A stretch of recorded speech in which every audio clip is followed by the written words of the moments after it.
அடுத்து மீன லக்னத்துக்குரியவர்கள் விரும்பி அணியக்கூடியது, முதல்ல மீன லக்னத்துக்குரியவங்க மஞ்சள் புஷ்பராக அணியலாம், புகழ் பெருமை எல்லாம் உயரும். அடுத்து பவளம் அணியலாம், செல்வாக்கு சொல்வாக்கு நினைத்த காரியங்கள் நடத்துதல் எல்லாம் நடக்கும். வளர்பிறை சந்திரனாக ஜாதகத்துல சந்திரன் இருக்கும் பொழுது நீங்கள் முத்து விரும்பி அணியலாம்.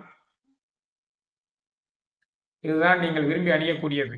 மீன லக்னத்துக்குரியவர்கள் அவர்களை கவர்ந்து இழுக்கக்கூடியவர்களுக்கு நன்மை செய்யக்கூடியது என்றால் மஞ்சள் புஷ்பராகம், பவளம். வளர்பிறை சந்திரனாக ஜாதகத்தில் இருந்தால் முத்து. அவர்கள் கட்டாயம் விளக்க வேண்டியது வைரம், ஏனால் அது சுக்கிரனுக்குரியது ஆகாது. அதே மாதிரி புதனுக்குரிய மரகத பச்சை ஆகாது, சூரியனுக்குரிய மாணிக்கம் ஆகாது, 6ஆம் இடத்துக்குரியதாக வந்து விடுகிறது.